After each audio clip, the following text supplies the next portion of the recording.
اعوذ باللہ من الشیطان الرجیم بسم اللہ الرحمن الرحیم انا جعلنا فی اعناقهم اغلالا فہی الی الاذقان فهم مقمحون وجعلنا من بین ایدیہم سدا ومن خلفهم سدا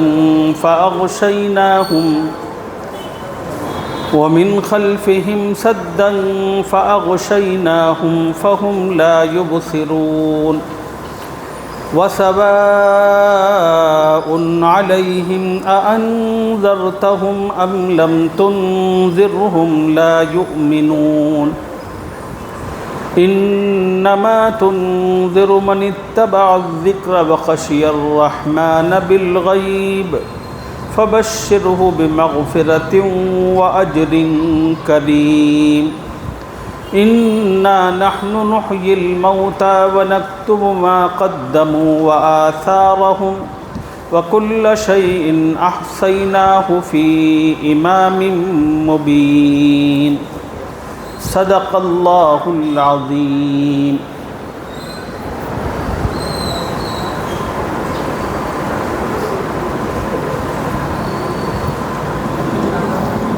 اللہ تعالیٰ کے پاس ہدایت سے محروم کون لوگ ہوتے ہیں؟ اللہ کے نزدیک کون لوگ ہدایت سے محروم رہتے ہیں؟ ان سے متعلقہ تفصیل ابتدائی آیتوں میں اللہ نے بیان فرمائی ہے، جس کی تلاوت میں نے آپ کے سامنے کی.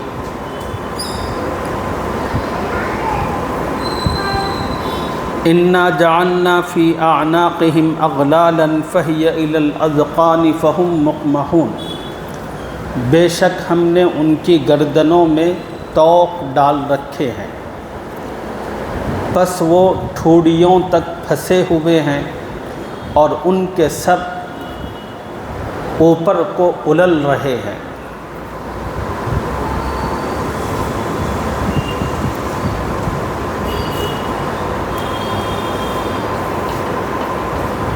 ایک ہوتی ہے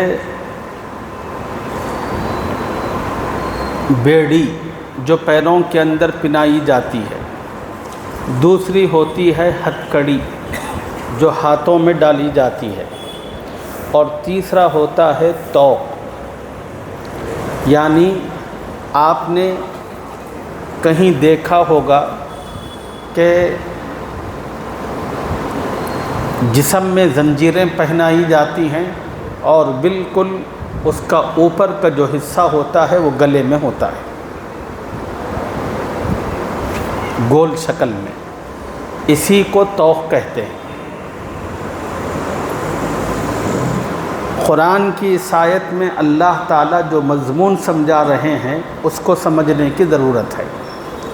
مکے کے جو مشرک ہیں، اللہ فرما رہے ہیں کہ ان کے گلے میں ایک طوق نہیں ہے، ان کے گلے میں اتنے طوق ہیں کہ گردن میں پہلے ایک گول لوہے کی زنجیر، پھر اس کے اوپر ایک اور زنجیر، پھر اس کے اوپر ایک اور طوق. یہ طوق پورے گردن میں ہونے کی وجہ سے یہاں تک اب آدمی اپنا جو چہرہ ہے وہ نیچے ہی نہیں کر سکتا. یہاں تک طوق رہنے کی وجہ سے اس کو اپنا سر ہمیشہ ایسے ہی رکھنا پڑتا ہے. جب کیوں نیچے نہیں کر سکتا؟ اس لیے کہ گلے میں طوق ہیں. اس طوق کی وجہ سے وہ اپنا چہرہ نیچے بھی کرنا چاہے کر نہیں سکتا. اسی کو اللہ فرما رہے ہیں انا جعلنا فی اعناقهم اغلالا فہی الی الاذقان فهم مقمحون، بے شک ہم نے ان کی گردنوں میں طوق ڈال رکھے ہیں، پس وہ ٹھوڑیوں تک پھنسے ہوئے ہیں اور ان کے سر اوپر کو اُلل رہے ہیں. اس طرح اب اللہ تعالیٰ نے جن طوقوں کی بات کی ہے جو کافروں کے گردنوں میں موجود ہیں، کیا کیا طوق ہیں، اس کو سمجھنے کے لیے اب تھوڑی سی تفصیل میں آپ کی خدمت میں عرض کروں۔ اللہ نے حضور اکرم صلی اللہ علیہ وسلم کو پیغمبر بنا کر جن عربوں کی اصلاح اور ہدایت کے لیے بھیجا تھا، وہ عرب ایسے تھے کہ ہزاروں سووں سالوں سے ان کے درمیان کوئی خدا کا پیغمبر نہیں آیا تھا، جس کی وجہ سے عرب کے پورے سماج کے اندر انتہائی اندھیرا، جہالت لوگوں کے اندر بیٹھا ہوا تھا۔ عرب کے اندر جو قانون تھا، جس کی لاٹھی اس کی بھینس، یعنی قوت اور طاقت کا قانون تھا۔ ان لوگوں کے نزدیک زندگی گزارنے کے معاملات میں جو طور و طریق تھے، وہ ان کے اپنے باپ دادا کے چھوڑے ہوئے تھے۔ ان کافروں کے پاس ان کے باپ دادا کے چھوڑے ہوئے طریقے ان کے لیے حرف سند رکھتے تھے، ان کے نزدیک وہ آخری اتھارٹی مانی جاتی تھی۔ باپ دادا نے جن طور و طریق کو اپنایا، جس کے مطابق انہوں نے کام کیا، وہ طریقے تھے جس کو ان کے باپ داداؤں نے ان کے اپنے باپ داداؤں سے لیا تھا یا ان کو کرتے ہوئے دیکھا تھا۔ تو مکے کے مشرک زمانہ دراز سے باپ دادا کی اندھی تقلید میں مبتلا تھے۔ یہ پہلا طوق تھا جو مشرکین کی گردنوں میں پڑا ہوا تھا۔ دوسرا طوق رسم و رواج میں جکڑے ہوئے تھے۔ رسم و رواج، کچھ رسمیں گھروں کی ہوتی ہیں، کچھ رسمیں خاندان کی ہوتی ہیں، اور کچھ رسمیں جس محلے اور علاقے سے آپ تعلق رکھتے ہیں، اس علاقے اور محلے کی کچھ رسمیں ہوتی ہیں۔ اب وہ رسمیں ایک زمانے سے چلی آ رہی ہوتی ہیں، محلے میں بھی، گھروں میں بھی، خاندانوں کے اندر کسی آدمی کے اندر اتنی قوت اور طاقت نہیں ہوتی ان رسموں کو توڑ سکے۔ جو آدمی بھی ان رسموں کو توڑنے کے لیے اٹھتا ہے، وہ جو لوگ ہوتے ہیں وہ اس کو دھپا مار کر بٹھاتے، چل بڑا آیا بولنے والا۔ یہ مشرکین کی گردنوں میں دوسرا طوق تھا کہ یہ پورے کے پورے مشرک ایک باپ دادا کے طور و طریق کے اندر مبتلا تھے، وہ ایک گردن میں طوق تھا۔ دوسرا طوق یہ تھا کہ یہ رسم و رواج کے اندر اپنے خاندان کے، گاؤں کی، بستی کے، اس میں جکڑے ہوئے تھے۔ تیسرا طوق ان کی گردن میں جو تھا وہ تھا نسلی تفاخر۔ نسلی تفاخر کسے کہتے ہیں؟ نسلی تفاخر کہتے ہیں کہ ہم بڑے، تم بڑے۔ تیسرا کہتا ہے نہیں تم نے، میں بڑا، ہم معزز محترم، باقی سب گھٹیا لوگ، حقیر۔ تو یہ وہ طوق تھے جو ان مشرکین کی گردنوں میں پڑے ہوئے تھے۔ اس کے نتیجے میں وہ اپنے آپ کو ایسے سمجھتے تھے کہ اب ہم جیسے کوئی ہے ہی نہیں، ہم ہی سب سے اعلیٰ، ہم ہی سب کچھ۔ ایسے جاہلوں کی ہدایت کے لیے خدا نے حضرت محمد صلی اللہ علیہ وسلم کو بھیجا۔ حضور صلی اللہ علیہ وسلم آئے، اللہ نے آپ کو قرآن دیا، حضور نے وہ قرآن مکے کے مشرکین کے سامنے پڑھا، پڑھ کر اللہ نے جو پیغام دیا تھا وہ پیغام ان کو پہنچایا۔ مکے کے مشرکین کا کام یہ تھا کہ حضور صلی اللہ علیہ وسلم کیا پیغام دے رہے ہیں، کیا سنا رہے ہیں، ایک لمحے کے لیے بھی وہ اس کو سوچتے، اس کو سمجھتے، اس پر غور و فکر کرتے۔ مشرکین نے کچھ نہیں کیا، حضور نے پیغام لا کر پیش کیا، مشرکین نے کہا کہ جاؤ، نہ ہم تمہیں مانتے ہیں نہ تمہارے پیغام کو مانتے ہیں۔ اب یہ سمجھ میں آیا تو اب قرآن میں جو اللہ اس بات کی منظر کشی کر رہے ہیں اس کو سمجھیے۔ اللہ اسی کو فرما رہے ہیں، ان کی گردنوں میں اتنے طوق پڑے ہوئے ہیں جس کے نتیجے میں ان کا چہرہ آسمان کی طرف ہے، وہ نیچے دیکھ ہی نہیں سکتے۔ حضور صلی اللہ علیہ وسلم نے حق و صداقت کا پیغام لایا، ان مشرکین نے نہ اس کو دیکھا نہ اس پر غور و فکر کیا، اٹھا کر انہوں نے فوراً انکار کیا۔ اسی کا ذکر ہے، اِنَّا جَعَلْنَا فِي أَعْنَاقِهِمْ أَغْلَالًا فَهِيَ إِلَى الْأَذْقَانِ فَهُمْ مُقْمَحُونَ، بے شک ہم نے ان کی گردنوں میں طوق ڈال رکھے ہیں، بس وہ ٹھوڑیوں تک پھنسے ہوئے ہیں اور ان کے سر اوپر کو اُلل رہے ہیں۔ حضرت شاہ ولی اللہ محدث دہلوی رحمہ اللہ نے اپنی مخصوص اصلاح میں قرآن کے اس مضمون کو 2 جملوں میں بیان فرمایا۔ پہلا جملہ ہے حجاب طبع اور دوسرا جملہ ہے حجاب رسم۔ مکے کے جتنے مشرک تھے وہ ان 2 حجابوں میں مبتلا تھے، ایک حجاب طبع میں مبتلا تھے، دوسرے حجاب رسم میں مبتلا تھے۔ حجاب طبع کس کو کہتے ہیں؟ حجاب طبع کہتے ہیں آدمی اپنا مقصد حیات بنائے اچھا کھانا، اچھا پینا، اچھا پہننا، اچھی سواری۔ اب اس کی پوری زندگی کا مقصد و محور بس یہی 4 چیزیں، کھانا، پینا، پہننا، اچھی سواری۔ اب جتنے آئی ٹی میں کام کرنے والے لوگ اس وقت ہیں وہ تمام کے تمام اسی حجاب طبع میں مبتلا ہیں۔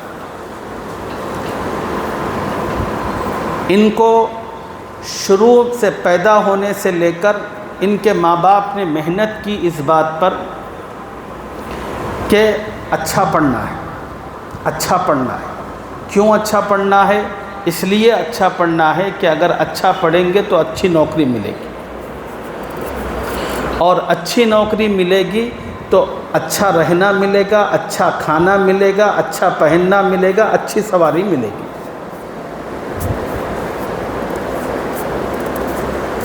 یہی زندگی کا خلاصہ ہے ان کے پاس، اور ان کے باپ داداؤں نے بھی ان لوگوں کو یہی بات سمجھائی۔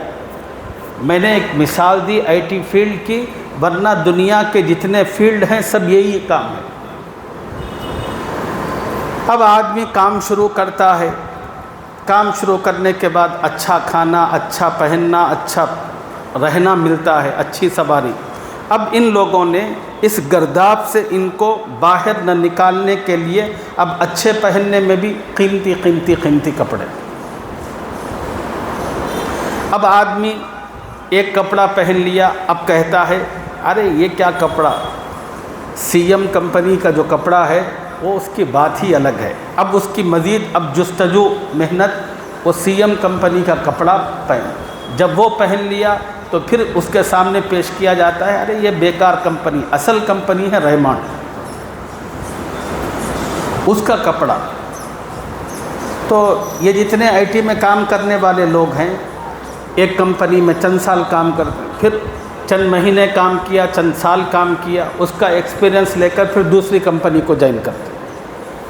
کئی کو جوائن کر رہے ہیں بھائی اس لیے کہ یہ کمپنی چھوڑ کر دوسری کمپنی میں چلے جائیں گے تو تھوڑا سا پیکیج زیادہ ملے گا، اس کے نتیجے میں کھانا بھی ذرا اچھا ملے گا، رہنا بھی اور گھومنا پھرنا، بس اتنا ہی۔ ان کی پوری زندگی انہی چکروں میں ہے۔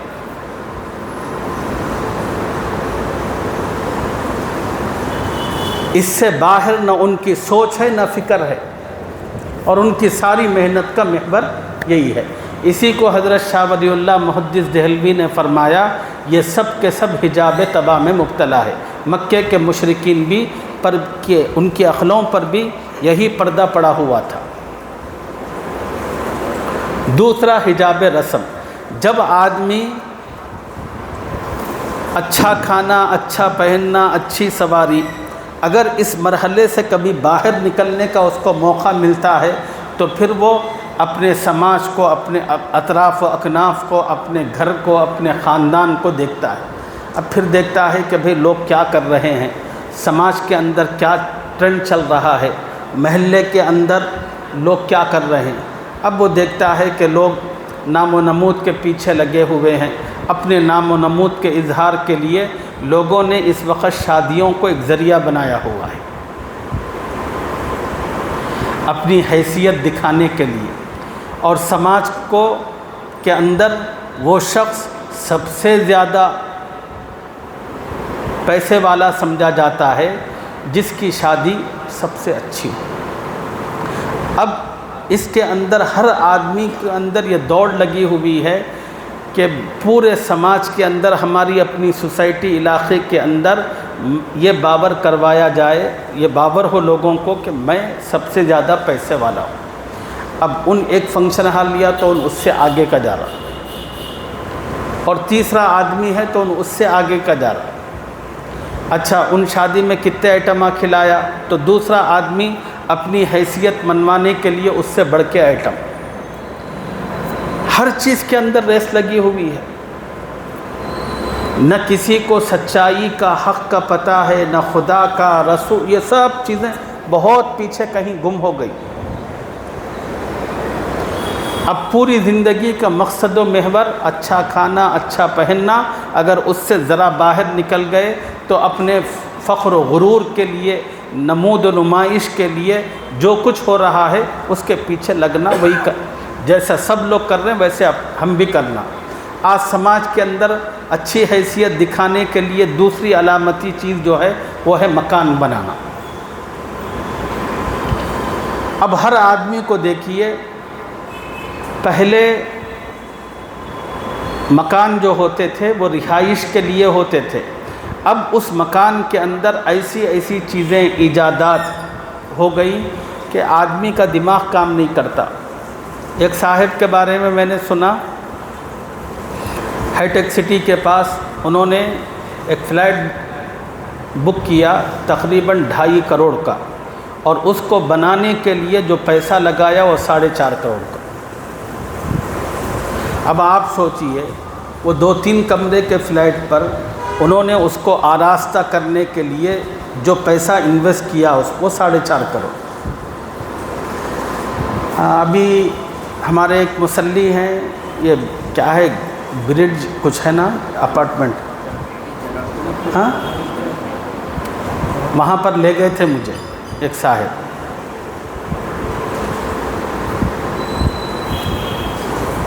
اب انہوں نے مجھے اپنا مکان دکھایا اور میں نے دیکھا ماشاءاللہ بہت اچھا تھا۔ میری جو، خیر اس وقت تو میرے کو اتنا سمجھ میں نہیں آیا، لیکن جب میں قرآن کی ان آیتوں کی تفسیر پڑھ رہا تھا مغرب کی نماز کے بعد، یہی چیزیں میرے ذہن میں گھوم رہی تھی۔ انہوں نے کہا کہ مولانا یہ فلیٹ کی بڑی خوبیاں ہیں، یہ ہیں وہ ہے۔ میں بولا بھئی انسان کی پوری فکر جستجو، پہلے اس سے پہلے ایک گھر تھا اس کا، اب اس کی جستجو برج میں آ گئی، اب پھر اس کی جستجو کسی تیسری اس کے اندر آئے، پھر کمپنی چینج ہوگی، پیکیج اور اچھا ملے گا تو اب وہ ختم ہوگا، پھر کوئی دوسرا، یہی ہے۔ اللہ تعالیٰ اسی کو فرما رہے ہیں، اِنَّا جَعَلْنَا فِي أَعْنَاقِهِمْ أَغْلَالًا فَهِيَ إِلَى الْأَذْقَانِ فَهُمْ مُقْمَحُونَ، بے شک ہم نے ان کی گردنوں میں طوق ڈال رکھے ہیں، پس وہ ٹھوڑیوں تک پھنسے ہوئے ہیں اور ان کے سر اوپر کو اُلل رہے ہیں۔ وَجَعَلْنَا مِن بَيْنِ أَيْدِيهِمْ سَدًّا وَمِنْ خَلْفِهِمْ سَدًّا، اور ہم نے ان کے آگے بھی دیوار بنا دی، ان کے پیچھے بھی دیوار بنا دی، اور پھر اوپر سے اس کو ڈھک دیا۔ فَأَغْشَيْنَاهُمْ، ہم نے ان کو اوپر سے ڈھانک دیا۔ فَهُمْ لَا يُبْصِرُونَ، وہ دیکھ ہی نہیں سکتے، ان کی جو نظر ہے آگے بھی نہیں جا سکتے، سامنے دیوار ہے، اچھا پیچھے وہاں بھی دیوار ہے، اور پھر اوپر سے اللہ نے پردے ڈال رکھے ہیں، جس کے نتیجے میں اندھیرے میں ہیں، ٹامک ٹوئیاں مار رہے ہیں، نہ ان کو سیدھی راہ نظر آ رہی ہے، بس وہی بہہ کے پھر رہے ہیں، نہ ان کو راستہ نہ منزل، کسی چیز کی تلاش نہیں۔ یہ مشرکین کے بارے میں اللہ نے کہا آج بھی یہی حال ہے۔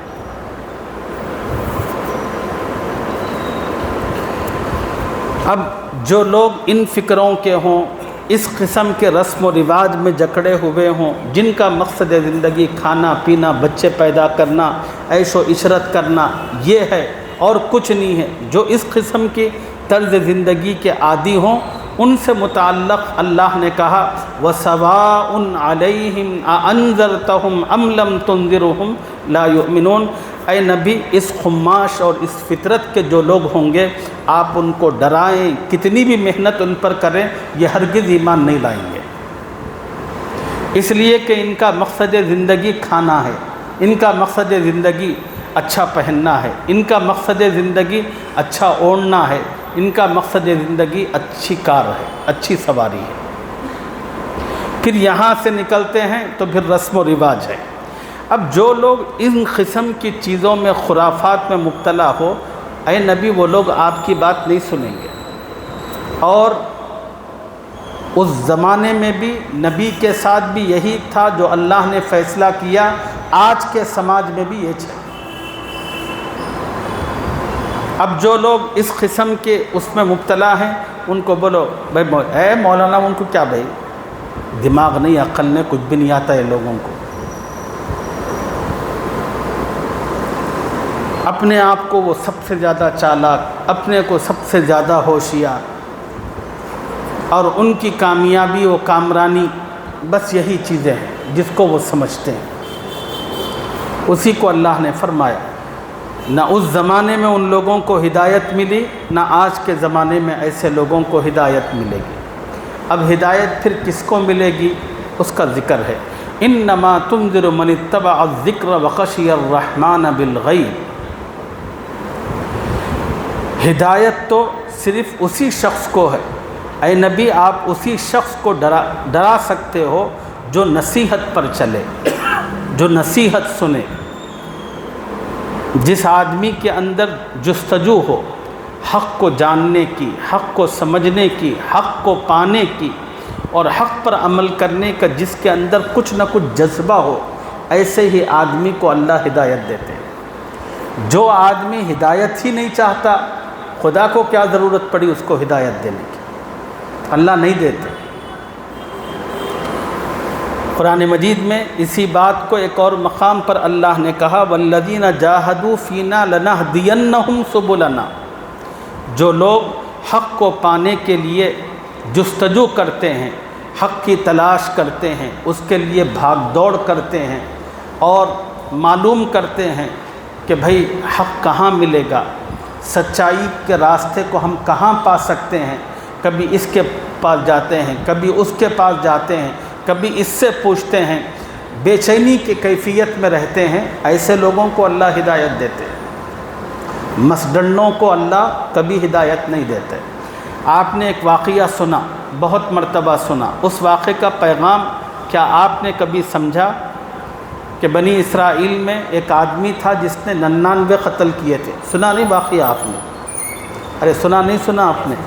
ہاں، میرے کو واقعہ سنانا نہیں ہے، صرف اس کا ایک پوائنٹ بولنا ہے، سبق آپ کو، کہ وہ شخص جس سے 99 قتل ہوئے تھے، سب سے پہلے ایک عابد کے پاس گیا، جا کر اس نے کہا کہ بھائی میں نے 99 قتل کیے ہیں، اب میں توبہ کرنا چاہتا ہوں، اچھا بننا چاہتا ہوں، بتاؤ اگر میں توبہ کروں، اچھا بنوں تو کیا اللہ مجھے بخش دے گا، معاف کرے گا؟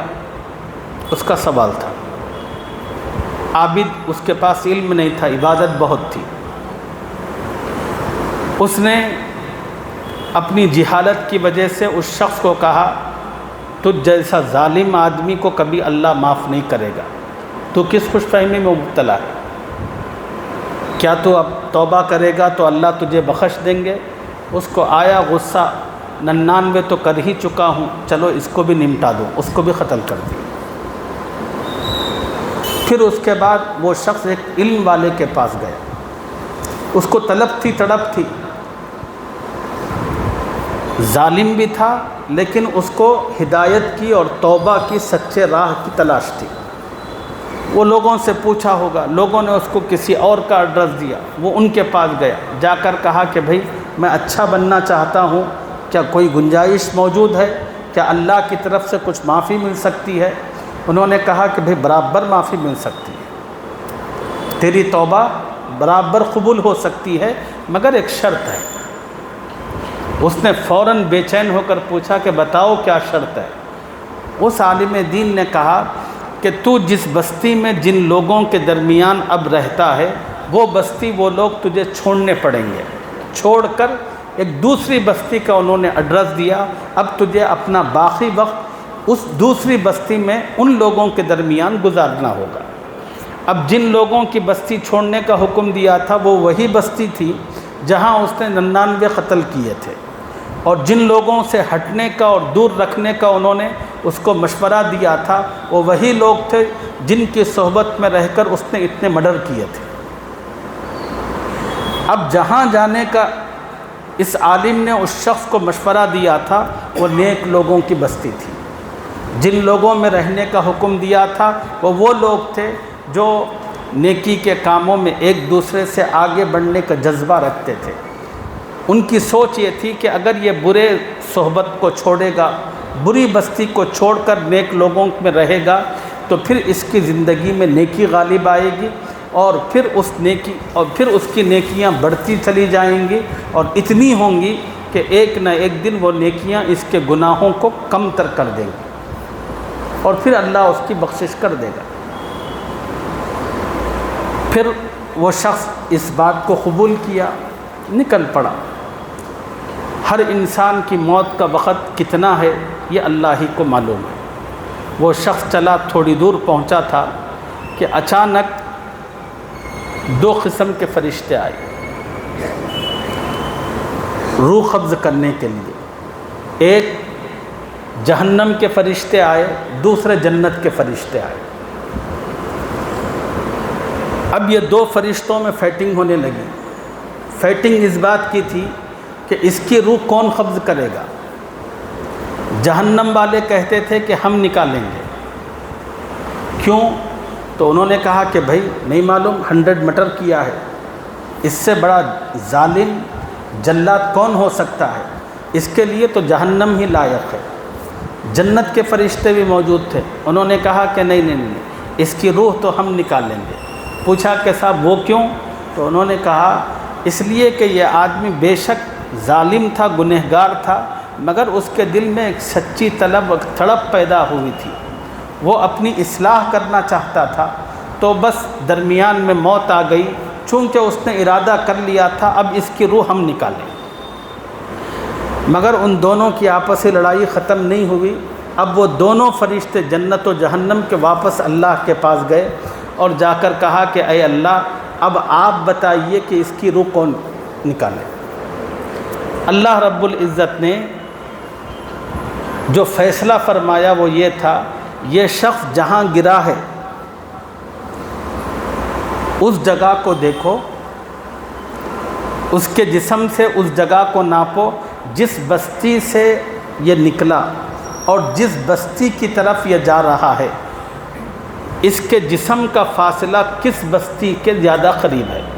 اگر اس کے جسم کا فاصلہ اس بری بستی کے قریب ہو تو پھر اس کی روح برے لوگ جہنم کے فرشتے نکالیں گے۔ اگر اس کا جسم نیک لوگوں کی بستی کے قریب ہو تو پھر اس کی روح جنت کے فرشتے قبض کریں گے۔ اب فرشتوں نے رسیاں لے کر ناپنا شروع کیا۔ لکھا ہے نیکیوں کی بستی کی طرف اس کا جو جسم تھا وہ بس 1-2 فٹ آگے تھا۔ اللہ کے فیصلے کے مطابق جنت کے فرشتوں نے اس کی روح قبض کی۔ اب یہ 2 فٹ جو آگے تھا نیکوں کی بستی کی طرف، یہ کیسا تھا؟ یہ ایسا تھا کہ چلتے چلتے جب وہ یہاں تک پہنچا اور اس کا آخری وقت آیا، وہ زمین پر گرا، روح نکلنے سے پہلے اس نے اپنی پوری قوت، ہمت صرف کر کے نیک لوگوں کی بستی کی طرف اپنے جسم سے سرکا۔ یہی وہ کوشش تھی جو اللہ کو پسند آئی اور اسی کو سبب بنا کر خدا نے اس کی مغفرت فرما دی۔ یہ جو واقعہ ہے آپ لوگوں نے سنا، اس واقعے کے ذریعے جو سبق ملتا ہے، خدا کی مغفرتیں ہر کسی کو نہیں ملتی، خدا کی ہدایت ہر کسی کو میسر نہیں آتی۔ خدا کی مغفرت اور خدا کی ہدایت ان لوگوں کو میسر آتی ہے جو لوگ اس کو پانے اور حاصل کرنے کی فکر، کوشش، جستجو کرتے ہیں اور اپنی پوری قوت و توانائی استعمال کرتے ہیں۔ آپ سمجھتے ہیں ساری زندگی آپ گناہوں میں مبتلا ہوں اور یہ توقع امید رکھیں کہ کوئی ہدایت آئے اور میرا بیڑا پار ہو جائے، کبھی نہیں ہوگا ایسا۔ ہدایت کمروں میں بیٹھنے سے، ادھر رہنے سے نہیں ملتی، ہدایت جستجو کرنی پڑتی ہے، آدمی میں خود طلب ہونی پڑتی ہے۔ اسی لیے قرآن مجید کے اندر جو پہلی صورت ہے سورہ فاتحہ کے بعد، وہ ہے سورہ بقرہ۔ سورہ بقرہ کا جو شروع ہے وہ ہے الف لام میم۔ اس کا معنی کیا ہے؟ اس کا معنی یہ ہے کہ اللہ جانتے ہیں۔ الف لام میم کا معنی کیا ہے؟ اللہ جانتے ہیں، اللہ کے رسول جانتے ہیں، میں نہیں جانتا۔ الف لام میم کا معنی کیا ہے؟ اللہ جانتے ہیں، اللہ کے رسول جانتے ہیں، میں نہیں جانتا۔ اب سوال یہ ہے کہ یہ قرآن جو اللہ نے انسانوں کی ہدایت کے لیے اتارا، اس کا پہلا جملہ، پہلا ورڈ اللہ نے ایسا کیوں رکھا جس کا معنی ہی انسان کو نہیں معلوم؟ تو صوفیہ نے اس کا جواب دیا ہے۔ صوفیہ نے فرمایا خدا نے پہلا لفظ جو الف لام میم رکھا جس کا معنی مجھے نہیں معلوم، الف لام میم کا معنی مجھے نہیں معلوم، اللہ کو معلوم ہے، اللہ کے رسول کو معلوم۔ یہ اللہ نے پہلا جملہ اسی لیے رکھا جب تک آدمی قرآن کے سامنے بیٹھ کر اس بات کا اقرار نہیں کرتا میں جاہل ہوں، میں کچھ نہیں جانتا، پھر اللہ تعالیٰ اس کے لیے علم کا دروازہ کھولتا ہے۔ اب جو آدمی قرآن کے سامنے بیٹھ کر کہتا ہے کہ میں جانتا ہوں، تو پھر اللہ کہتا ہے کہ پھر تجھے ضرورت ہی کیا ہے؟ اللہ تعالیٰ غرور کرنے والوں کو، تکبر کرنے والوں کو، اکڑنے والوں کو راستہ نہیں دیتے۔ اللہ راستہ دیتے ہیں عاجزوں کو، بے بسوں کو، کمزوروں کو، ان لوگوں کو راستہ دیتے ہیں۔ اب جو آدمی اپنی جہالت کا اظہار کرے گا، کہے گا کہ میرے رب میں کچھ نہیں جانتا، جانتے تو آپ ہیں، اے اللہ اب میں آپ کے پاس آیا ہوں، اب آپ مجھے راستہ دکھائیے، تو پھر اللہ اس کا ہاتھ پکڑ کر اس کو چلانا شروع کرتے ہیں۔ ذالک الکتاب لا ریب فیہ سے یہ ہے اس کو۔ تو خدا کی ہدایت ان لوگوں کو ملتی ہے جن کے اندر طلب ہوتی ہے۔ اسی کو کہا گیا انما تنذر من اتبع الذکر، اے نبی آپ صرف اسی شخص کو ڈرا سکتے ہو جو نصیحت پر چلے، وخشی الرحمن بالغیب، اور بغیر دیکھے خدائے رحمان سے ڈرے، فبشرہ بمغفرۃ واجر کریم، تو اس کو بخشش اور عمدہ بدلے کی خوشخبری سنا دو۔ انا نحن نحیی الموتى ونکتب ما قدموا وآثارهم وکل شیء احصیناہ فی امام مبین، بے شک ہم مردوں کو زندہ کریں گے۔ اللہ نے محاسبہ اعمال کا ذکر کیا ہے۔ دنیا میں انسانوں کو بھیجا، اب کون ہدایت پاتا ہے، کون گمراہ رہتا ہے، اللہ نے یہ انسانوں پر چھوڑ دیا۔ اس کا جو فیصلہ خدا کریں گے وہ آخرت میں۔